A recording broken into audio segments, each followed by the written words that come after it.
Buenas tardes, ahora vamos a hablar sobre el tratamiento farmacológico de los síntomas del delirium. Sé que es un tema secundario en el manejo del delirium, pero he intentado resumir en algunas diapositivas aspectos que me parecen que podrían ser interesantes. Primero de todo, he puesto en esta diapositiva situaciones en las que nos podríamos o un médico se podría plantear la utilización de fármacos en el tratamiento del delirium y ver si está indicado o no, como por ejemplo, para prevenir la aparición del delirium en el paciente con patología aguda, no estaría indicado. En el paciente sin deterioro cognitivo que comienza a estar un poco confuso, pues tampoco estaría indicado el tratamiento farmacológico. Y en el tratamiento del delirium hipoactivo, tampoco está indicado. En los pacientes quirúrgicos con riesgo de delirium no está indicado el tratamiento farmacológico, siempre que haya un paciente mayor en la UCI tampoco. Y en el paciente que está en el medio residencial o en urgencias, en cuanto se empieza a detectar un cuadro confusional agudo para evitar que vaya más, no estaría indicado. Y por último, en el paciente que ya está en la planta de hospitalización, teniendo en cuenta la sobrecarga que pueda tener la enfermería o el personal de la planta, o incluso nosotros mismos de guardia, antes de irnos a dormir, pasar por la planta y ver si necesitan algún tratamiento preventivo para que no vaya a peor la noche, pues obviamente no estaría indicado el tratamiento farmacológico. Se han publicado en los últimos años muchísimos estudios, ensayos clínicos, revisiones sistemáticas, incluso una Cochrane reciente sobre el tratamiento y los avances en el tratamiento del paciente con delirium, y todos vienen a concluir prácticamente lo mismo, que no existe evidencia suficiente que avale la utilización del tratamiento farmacológico ni para la prevención ni para el tratamiento de los pacientes con delirium. Entonces, bueno, ¿qué tenemos? Que no hay evidencia científica para utilizar los fármacos en el delirium. Por otro lado, sí que tenemos gran evidencia a favor del manejo multicomponente, de las medidas no farmacológicas para el tratamiento y para la prevención, ¿vale? Pero es verdad que a veces en la práctica clínica, teniendo esto en cuenta, nos podemos sentir un poquito desamparados porque en ocasiones, a pesar de que se sigan todas las recomendaciones no farmacológicas para la prevención y para el manejo del delirium, a veces nos falta algo porque el paciente sigue muy agitado. Entonces, bueno, ¿existe alguna indicación para el tratamiento farmacológico del delirium? Pues sí, la indicación es el tratamiento de los síntomas del delirium hiperactivo que no se controla con medidas no farmacológicas, como pueden ser la agitación severa con riesgo de auto o heterolesión y las alucinaciones o delirios que puedan ocasionar gran angustia al paciente. Entonces, ¿cómo utilizamos los fármacos en el delirium? Mínima dosis eficaz, durante un tiempo limitado. Los estudios hablan de 48-72 horas. El objetivo es controlar la agitación, no tener al paciente sedado y siempre revisar diariamente la indicación de este tratamiento farmacológico. Es verdad que podemos tener a veces al paciente muy agitado, le damos el fármaco y los días posteriores pues está excesivamente tranquilo o incluso dormido y no sabemos si es que el fármaco ha sido muy eficaz o es que el delirium ha virado de hiperactivo a hipoactivo. Entonces, bueno, hay que tener esto en mente y revisar todos los días la indicación del tratamiento farmacológico. Siempre después de medidas no farmacológicas, pedir consentimiento informado a la familia me parece importante porque al fin y al cabo es un modo de contención química, igual que pedimos consentimiento para las contenciones mecánicas, también lo deberíamos hacer antes de utilizar un fármaco para el delirium, sobre todo cuando los fármacos que utilizamos no tienen en ficha técnica esta indicación, ¿vale? Explicar los posibles efectos secundarios indeseados del tratamiento, siempre elección individualizada del fármaco, prestar atención a las posibles interacciones farmacológicas, tener cuidado con las medicaciones anticolinérgicas con las que tenemos a los pacientes, no mezclar fármacos, es mejor subir la dosis de un fármaco o modificar el fármaco, cambiar uno por otro si es que no está siendo eficaz antes que añadir cosas nuevas, y siempre buscar o estar atentos a la aparición de posibles efectos secundarios. Los criterios para elegir el fármaco para tratar el delirium, elección individualizada. Yo siempre pienso que es importante saber qué síntoma queremos tratar y qué necesidades terapéuticas tiene. ¿Qué entendemos nosotros por agitación? Por ejemplo, ¿a qué llama agitación la familia y a qué lo llama la enfermería? ¿Son delirios, son alucinaciones, es agresividad, es dolor, es ansiedad, es insomnio? ¿Qué es? Hay que ver qué síntoma queremos tratar y ver si está indicado o no tratarlo, ¿vale? Hay Hay que tener en cuenta el estado funcional y cognitivo del paciente y sus comorbilidades, el perfil de tolerancia y seguridad, así como la eficacia y coste del fármaco, obviamente, las presentaciones que tenemos disponibles en nuestro medio, en solución, en comprimidos, bucodispersables, parenteral, qué es lo que tenemos disponible en nuestro medio. Hay que tener en cuenta los posibles efectos secundarios, como ya he dicho, y saber que no existe el fármaco ideal y que en el delirium siempre, por favor, el mínimo tiempo o el menor tiempo posible. ¿Qué fármaco utilizo? ¿Cuáles se han estudiado? Pues los antipsicóticos se han estudiado muchísimo, pero es verdad que ninguno en metaanálisis y en estudios no se ha visto que prevengan ni que reduzcan la intensidad ni la duración del delirium. Ninguno ha tenido resultados demasiado buenos, pero es lo que tenemos y es lo que más utilizamos. Benzodiazepinas no, a no ser que se trate de un delirium por deprivación. Los IACs en principio no han demostrado ninguna eficacia. La gabapentina sí que en un estudio que se publicó en 2006 en Neurology sí que parecía que reducía la incidencia del delirium, pero luego parece que se relacionó más con la mejoría del control del dolor y la menor utilización de opioides, ¿vale? Y lo que está más en boga en los últimos años, que se ha publicado más, es sobre la dexmedetomidina y los agentes melatoninérgicos. Entonces, dentro de los antipsicóticos, ¿cuál elijo? La Sociedad Española de Psicogeriatría publicó un documento de la utilización de antipsicóticos en el paciente mayor en sus distintas indicaciones, antipsicóticos en la patología psiquiátrica, para los síntomas conductuales de la demencia y también hay un apartado de la utilización de antipsicóticos en delirium. Y en esta indicación ellos lo que recomiendan como primera opción es la risperidona a dosis bajas o el alioperidol si se necesita una vía intravenosa o intramuscular, sin olvidarnos de la olanzapina, el aripiprazol, etc.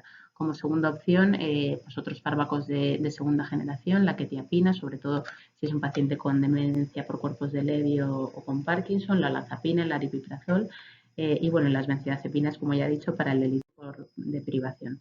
Hay que tener en mente, o tenemos que tener en mente, o tendríamos que tener en mente los efectos secundarios de los antipsicóticos que los conocemos, que son, pues eso, los que ya conocemos, los extrapiramidales, la rigidez, el temblor, la alteración de la marcha, los anticolinérgicos centrales, la confusión, las alteraciones cognitivas, incluso a veces el empeoramiento de la sintomatología psicótica, también los anticolinérgicos periféricos, que son importantes, la sequedad de boca, la retención aguda de orina, impactación fecal, etcétera. Luego los efectos cardiovasculares, que a veces pueden ser importantes, la hipotensión ortostática, con síncopes, caídas, alargamiento del QT, y luego efectos metabólicos, aumento, disminución de apetito, de peso, etc.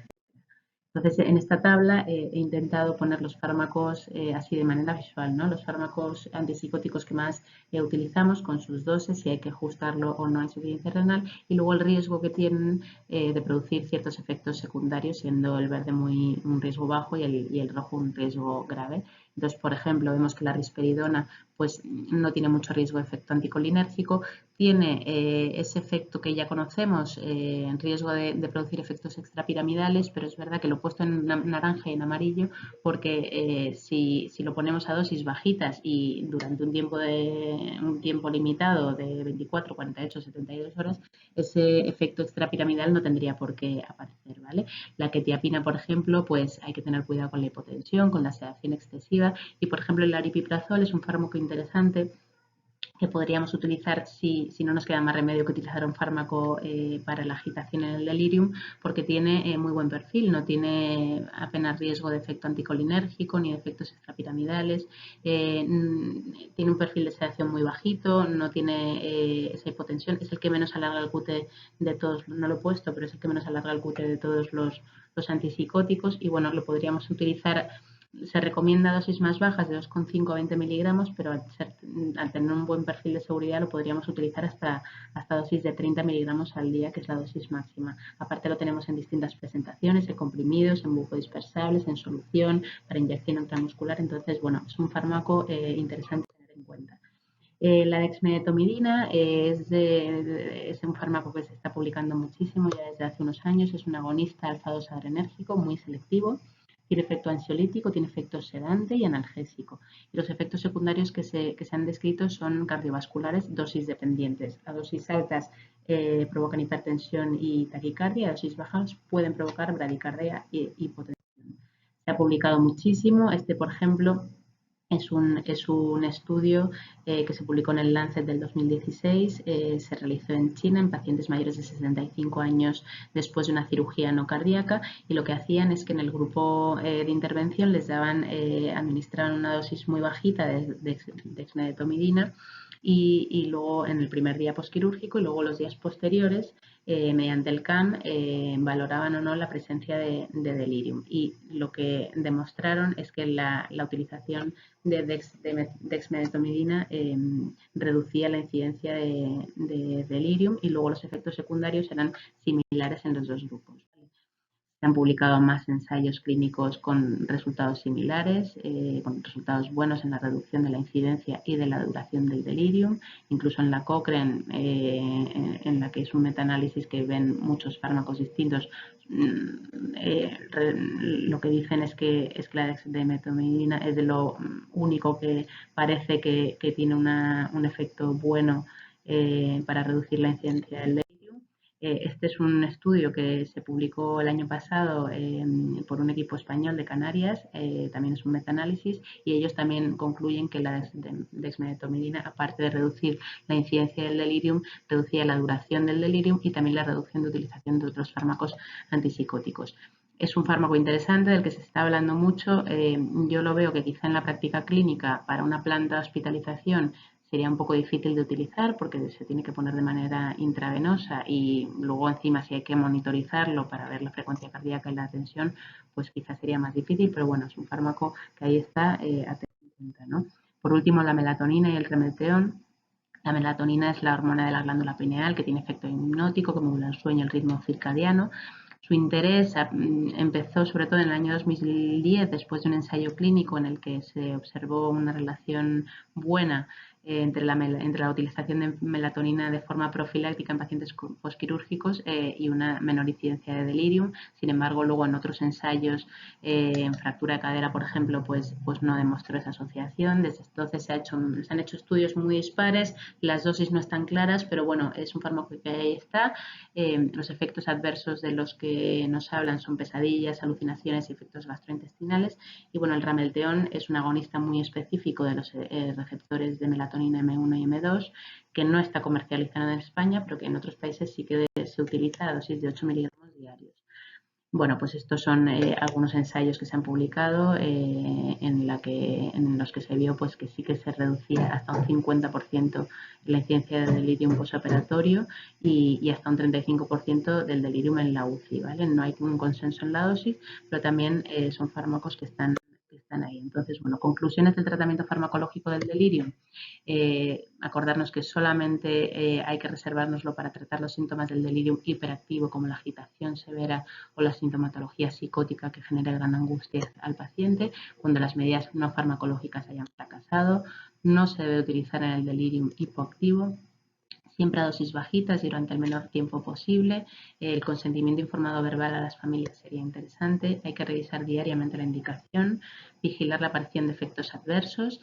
En los antipsicóticos, por favor, intentar inclinarnos en el paciente mayor, priorizar los antipsicóticos atípicos, ¿vale? Evitar las benzodiazepinas y, bueno, recordar los resultados interesantes que está viendo últimamente con la dexmedetomidina y la melatonina, sobre todo en la prevención del delirium en el paciente postquirúrgico. Esto es todo y muchas gracias.